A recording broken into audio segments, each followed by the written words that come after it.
তারেক রহমান সম্পর্কে যারা এত বাজে কথা বলে জিহ্বা কাটতে দিব, কিন্তু জিহ্বা কাটতে দিব। আমি এই দেশে কথা বলি আওয়ামী লীগকে ক্ষমতায় আনবার লাগে না। আমি বলছি প্রথম, সালাউদ্দিন তুমিও শুনে যাও, আমি বলছি আওয়ামী লীগের রাজত্বে 10 বছর সময় লাগবে। বলছি কিনা বলে এখনো বলছি আওয়ামী লীগের রাজত্বে 10 বছর সময় লাগবে। এই সুটরা আওয়ামী লীগের ক্ষমতায় ছুটবে, ওই যে চুট্টারা তারা এই দেশ লুট করে ফেলছে, এদেরকে আমরা ভোট দিবে, আমাদের দেশের মানুষ ভোট দিবে, আইনে পরে জুতা মারবে, জুতা। কয়টা আমি আওয়ামী লীগের ভোট দিব? আমি যে পক্ষে বলি সেইটা হলো জামাতের। যখন আমি বুঝতে পারছি জামাতের চরিত্র ঠিক হয়েছে না, 14 বছর আগে যে তার বাবা রাজাকার ছিল, আল বদর ছিল, এটা হ্যাঁ বলছেন।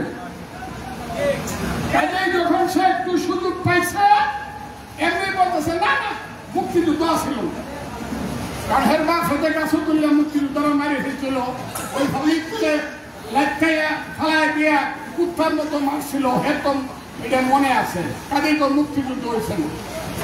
3 দিন 4 দিন 5 দিন 7 দিন 10 দিন 1 মাস পরে যখন কাগজে লেখা বলছে যে এই দেশে মুক্তিযুদ্ধ হয়েছে না, এটা ইন্ডিয়ার বন্ধুগুলো লাগাইছে।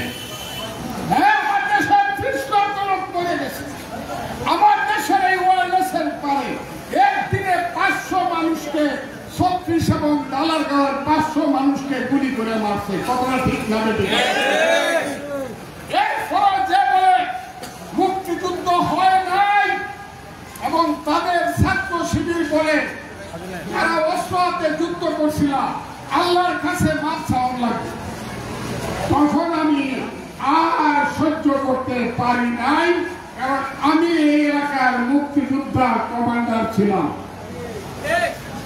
এখানে যারা যারা জীবিত আছেন, মুক্তিযুদ্ধ যারা দেখছেন, আমি তাদেরকে হাত জোর করে বলি, আমার মুক্তিযুদ্ধের সেই সময়টা কি আপনারা দেখছেন? মুরব্বীরা অনেকেই জীবিত নয়, কিন্তু শুনছেন কারা? বলেন তো দেখি যে আমি মুক্তিযোদ্ধা কমান্ডার ছিলাম। কারা কারা? সবাই দেখছে, সবাই দেখছে। এই একটা খেলায় আমি বসে থাকতাম, 1200 মুক্তিযুদ্ধ আমি পরিচালনা করছি, খাইয়াজুরি থেকে অষ্টগ্রাম আর পূর্বে বাইনাসুল থেকে করিমগঞ্জ পর্যন্ত। ফজলু কমান্ডারের নাম শুনলে মাথা ছেড়ে দিত রাজাকার রায়, দৌড়ায় ফলায়। সেই রাজাকারের বাচ্চারাই এখন কইব মুক্তিযুদ্ধ হয় নাই, আমি ছেড়ে দিব। ছেড়ে দিলে কি আমার ওই যে সিরাজ বীরপুত্র যে ওই যেখানকার জেলে দেখবেন একটা কবরে পড়ে আছে, সিরাজের মা পাগল হয়ে মারা গেছে, সিরাজের রক্তের সাথে বেইমানি করা হয় কিনা বলেন তো দেখি। বান্ডেল থাকলে প্রতি সেনমানিতে টাকা বাঁচবে। বিকাশ সেনমানি বান্ডেল কিনে জিতুন প্রতি লেনদেনে। ওই যে 500 লোকের দিনে মাইরে ফেলছে, তাদের সাথে বেইমানি করা হয় কিনা বলেন তো দেখি।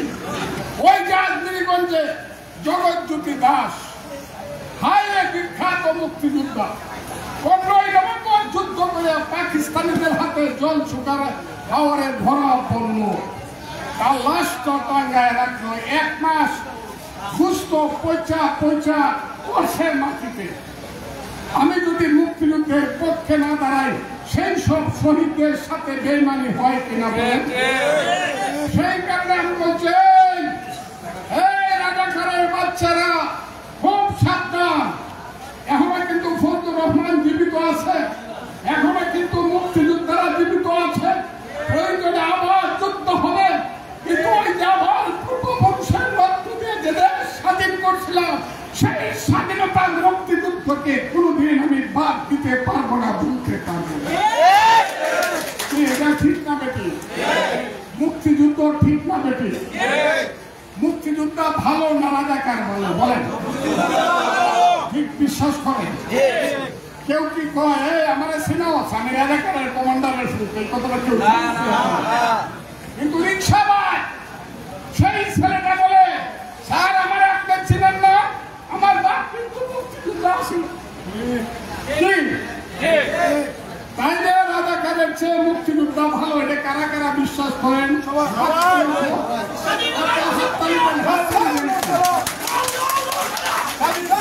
আমি এই কথাটা কই, এর বেশি করুন না।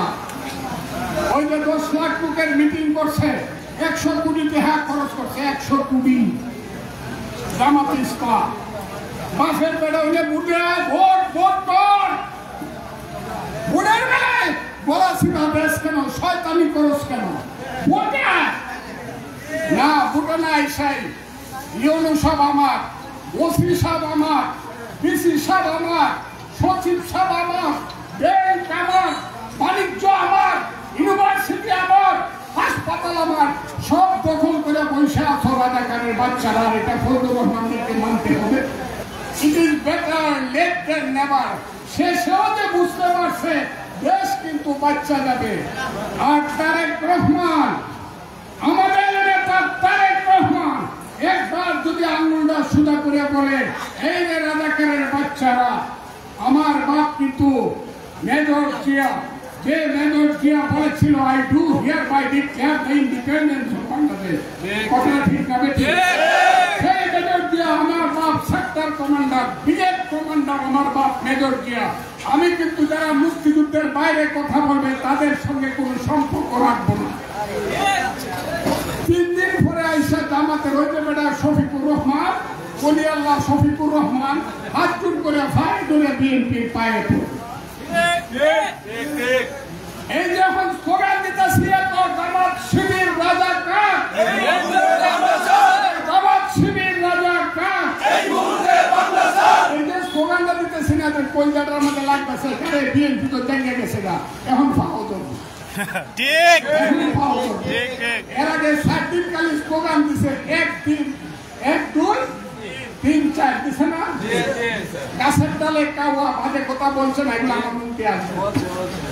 তারেক রহমান সম্পর্কে যারা এত বাজে কথা বলে, জিব্বা কাটতে দিল, কিন্তু জিব্বা কাটতে দিল।